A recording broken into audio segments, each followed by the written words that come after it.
4.0 out of 5 stars. Best citrus juicer I've found at this price. We just received our Breville 800CPXL citrus press after the holidays and have used it several times since. Compared to the low end, and much less expensive, plastic Krups version we replaced, which kept tripping our GFCI, I rate this product 4.5 stars out of 5. It falls just short of perfection, but is nonetheless the most elegant and functional citrus juicer I've been able to find at this price point. Likes: 1. Beautiful die-cast design, feels substantial and stays put when pressing citrus. Kudos to the industrial design team for turning a juicer into a work of art. This is by far the best looking electric citrus press on the market. 2. Brushed stainless exterior, goes with any decor and looks great on countertop. No reason to store it away. 3. Removable strainer and juice basin are easy to hand wash. I recommend using a small brush or toothbrush to help clean out the pulp. 4. Can press an 8-ounce glass of orange juice in less than a minute and works with lemons, mandarins, oranges, and grapefruits without changing elements. Areas for improvement: this juicer works well and beats others I've tried. However, there are a few areas that Breville engineers could improve in their next model. None of these recommendations should cause you to avoid purchasing this unit, but I list them here nonetheless since there's always room to improve most products. 1. Doesn't handle large grapefruit as well as I'd like. Still left some juice/pulp in the skin, which I squeezed out by hand. Breville could consider offering a larger snap-on attachment more suitably sized for pressing grapefruit. 2. Sometimes the skin of the orange remains stuck inside the top of the press, requiring manual extraction. Maybe I'm pressing too hard, but this still seems to happen from time to time. On a few occasions, I stalled the motor completely, which surprised me. However, stalling the motor didn't cause the GFCI to keep tripping like the Krups model we replaced. 3. The electrical cord is nicely designed, but a little too short. I'd prefer to see a 6 cord to reach to the nearest outlet while allowing flexibility in where to place the juicer on the countertop. 4. If you leave the juicer out on the countertop where there's a cabinet above, the handle, press, bangs against the top of the cabinet and requires a little finesse to pull it towards the edge of the countertop when you're ready to use it. The typical height between the countertop and bottom of a cabinet is 18+/1, and often the face frame of the cabinet protrudes about 1/2 or so below the bottom of the cabinet underside. If Breville offered a locking position with the handle down, this wouldn't be a problem and it would be easier to slide out the juicer into position from the back of the counter. 5. The handle itself seems a little flimsy when compared to the rest of the die-cast machine. While it's functional and certainly strong enough, I would prefer a solid convex die-cast handle arm, oval cross-section, versus the inverted U-type cross-section of the current design. Although the current arm does appear to be die-cast, during the extraction process, juice and pulp tend to splatter on the concave underside of the handle. This makes cleaning the handle a little harder than it should if the handle cross-section were convex on top and bottom.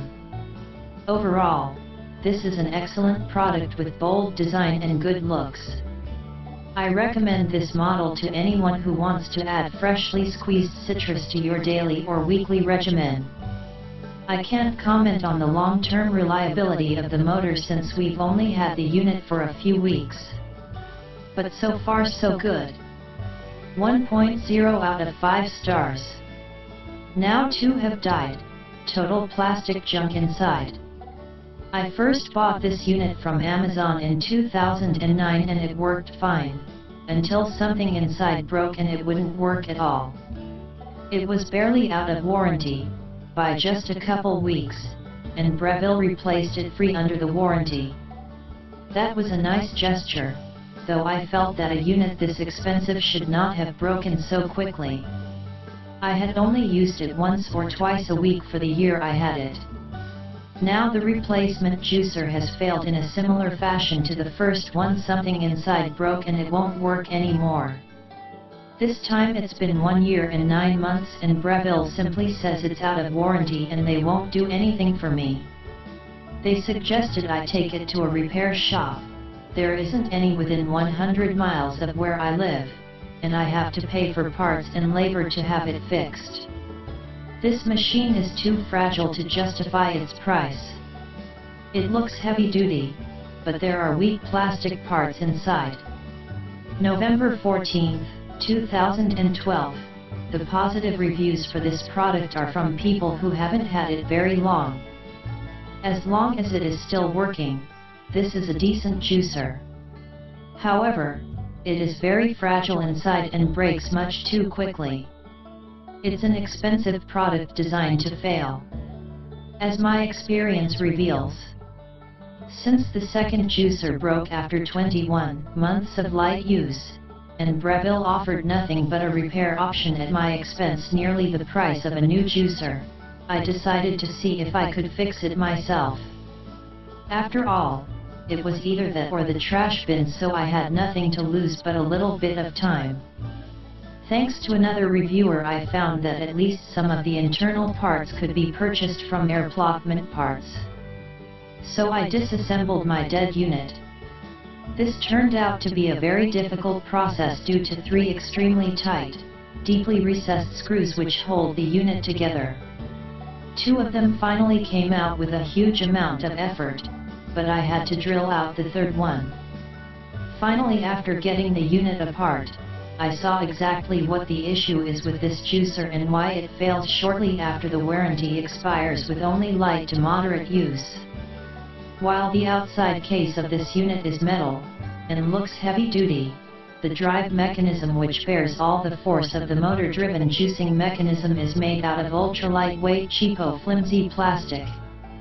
The drive mechanism, which consists of several gears, are all made of this extremely lightweight plastic, about what you would expect to find in a children's $5 toy. The super thin gear teeth were stripped, which is why the unit stopped working. There is no possibility that this unit could stand up to years of even light to moderate use.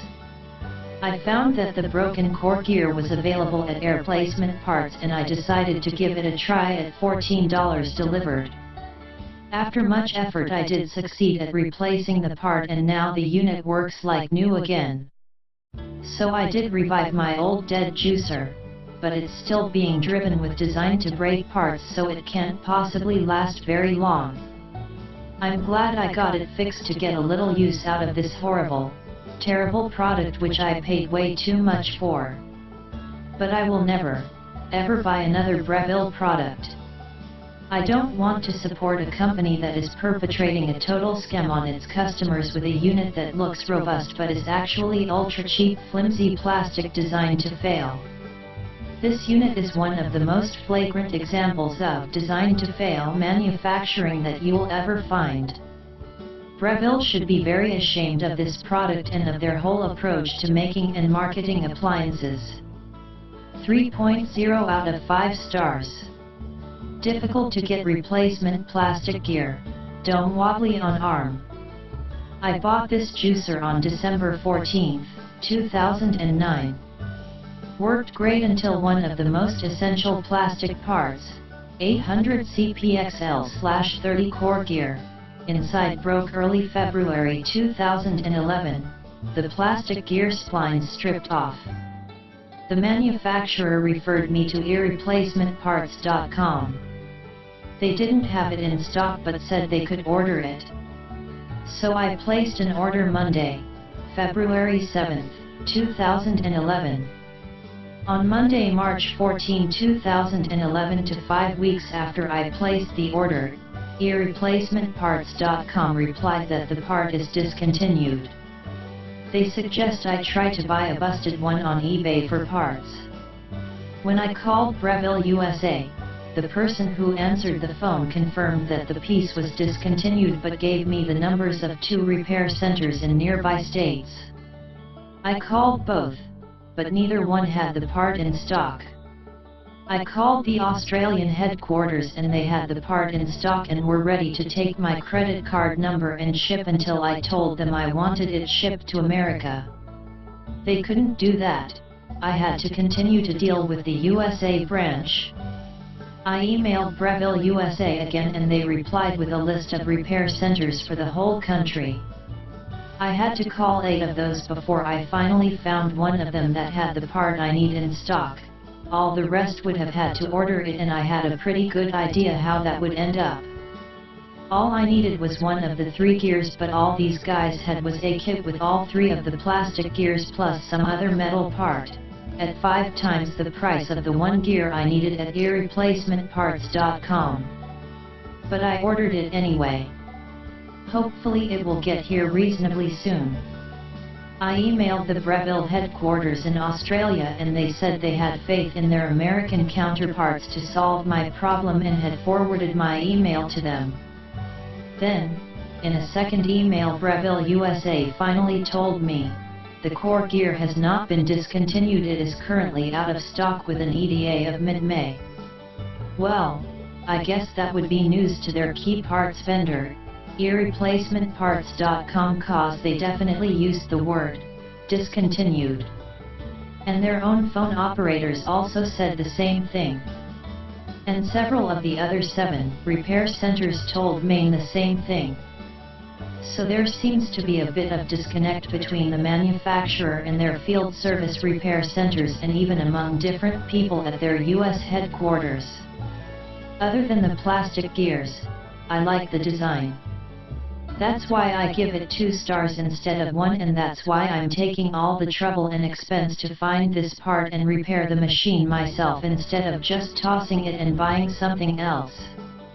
If it weren't for this problem of the plastic gears, I'd probably give this 5 stars. But the fact I have to go to such great lengths to get a crucial part after only a little over a year from when I bought it really disappoints. The fact outfits are still selling this thing brand new and you can't get parts for it surprises me. The fact that the part will supposedly become available in May takes a little of the sting out. But by then, I'm not sure oranges will be in season anymore.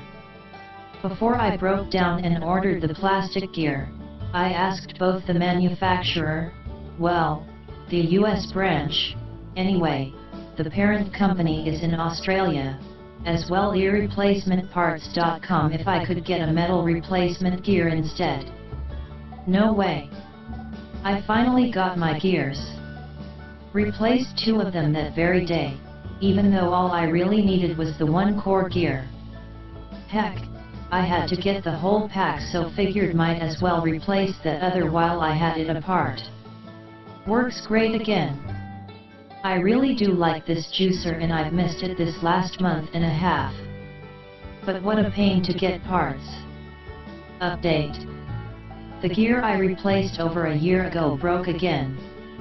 Luckily, I had the foresight to have ordered another 2 spare core gears from eReplacementParts.com a couple months ago.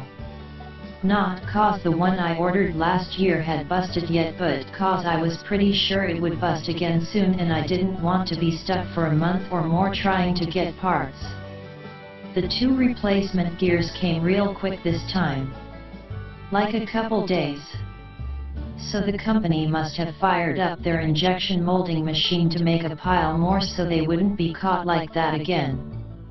I forgot how annoying it was that the grounding wire to the top plate was so short.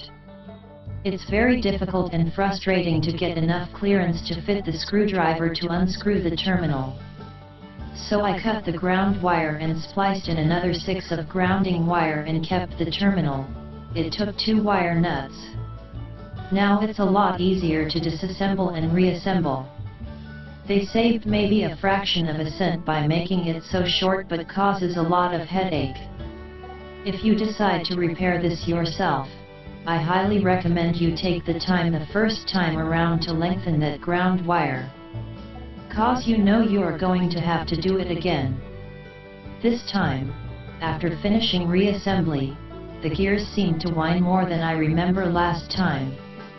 I took the gearbox apart 2 more times to make sure I aligned the gears right and didn't have any in cockeyed. But I don't see how you can misalign those gears anyway. Last year I simply recycled the heavy white gear lube that was still stuck to the gears and splattered on the inside of the gear case. But this second time I didn't have as much left gear lube over. So my third and last reassembly this time around, I got some thick gear lube and slathered it all over the 3 gears inside in an attempt to quiet it down. But still whined more than I remember. I thought to compare the size of the old gear to the new gear. Aha! The new one was about 1/16 inch larger in diameter. Not the straight spline part that's maybe 1/2, but the wider, approximately 2, helical gear part. I assume this was their attempt to reduce gear lash or in some other way compensate for the core gear's frequent failure by making sure gears interlock more tightly. But then, because the other gears were displaced from where they were designed to be by the oversized gears, so much stress was placed on the last actuation gear with shaft that drives the die-cast reamer that plastic shavings have begun to appear inside the gearbox cover directly under where the shaft protrudes through the top cover. I assume these shavings were coming from the actuation gear with shaft rubbing against either the gearbox cover or the top cover. Breville USA 866-273-8455 didn't seem to know anything about this problem. They told me to call a service center, list it. Neither of the 2 I called, San Francisco, CA, and Colorado Springs, CO, knew anything about this problem. Neither of them had the part in stock. If they order it, I was almost certain they'd only get the new, bigger gear that caused problems. Similarly, when I talked to a representative at earreplacementparts.com, their system only lists the 800CPXL/30 part, and they also didn't know anything about the differently sized versions of the core gear. In my frustration I called Australia at 0116129,384 in vain hope that their world headquarters might have better information. That didn't get me very far. They say US and UK models are completely different from Australia models. Around May 3, 2012 I got a replacement machine. Remember, I really do like this machine a lot when it's working. It's lasted over a year so far, so it's possible those slightly oversized gears they seem to have now are made of sterner stuff. As of April 27, 2014, almost 2 years after I got the replacement machine, it still seems to be running fine. So I suspect the new type of plastic they seem to be using for these gears seems to work better. I really do like this juicer when it's running okay. So I just upgraded my rating from 2 stars to 3 stars. Yeah, it was annoying dealing with the gear breaking, not being able to easily order replacement parts, and then having it bust a second time. But if it weren't for those problems, I'd probably give this 5 stars because I really like the design. In April 2016, fruit dome connector assembly's top fin broke to where the fruit dome and connector assembly kept rotating along with juicing cone. So on April 9, 2016 I bought a new replacement fruit dome connector assembly. But that replacement fruit dome and connector assembly is wobbly, keeps falling out of the press arm. This symptom manifested immediately after I received the replacement fruit dome and connector assembly. The fruit dome and connector assembly is designed to click into a hole in the center of the press arm. The top of the fruit dome has a gray, plastic, cylindrical nub, connector assembly, which has a white plastic O-ring. The hole in the press arm has a ridge around the perimeter of the hole. When you press the dome into the handle, the O-ring compresses enough to get past the ring and then expands enough after it's past the ridge to retain the dome. The O-ring appears intact. I suspect the ridge in the hole of the arm which the fruit dome fits into has somehow worn down to the point where that ridge no longer has enough material to retain the fruit dome via its connector assembly. Either that, or I got the wrong fruit dome and connector assembly to where the press arm doesn't match the fruit dome and connector assembly. But I kind of doubt that because it's not as if there are different fruit dome and connector assemblies to choose from. So it appears I need a whole new press arm. But I don't see that item available as a part anywhere. 4.0 out of 5 stars. Best citrus juicer I've found at this price. We just received our Breville 800CPXL citrus press after the holidays and have used it several times since. Compared to the low end, and much less expensive, plastic Krups version we replaced, which kept tripping our GFCI, I rate this product 4.5 stars out of 5. It falls just short of perfection, but is nonetheless the most elegant and functional citrus juicer I've been able to find at this price point. Likes: 1. Beautiful die-cast design, feels substantial and stays put when pressing citrus. Kudos to the industrial design team for turning a juicer into a work of art. This is by far the best looking electric citrus press on the market. 2. Brushed stainless exterior goes with any decor and looks great on countertop. No reason to store it away. 3. Removable strainer and juice basin are easy to hand wash. I recommend using a small brush or toothbrush to help clean out the pulp. 4. Can press an 8-ounce glass of orange juice in less than a minute and works with lemons, mandarins, oranges, and grapefruits without changing elements. Areas for improvement: this juicer works well and beats others I've tried. However, there are a few areas that Breville engineers could improve in their next model. None of these recommendations should cause you to avoid purchasing this unit, but I list them here nonetheless since there's always room to improve most products. 1. Doesn't handle large grapefruit as well as I'd like. Still left some juice/pulp in the skin, which I squeezed out by hand. Breville could consider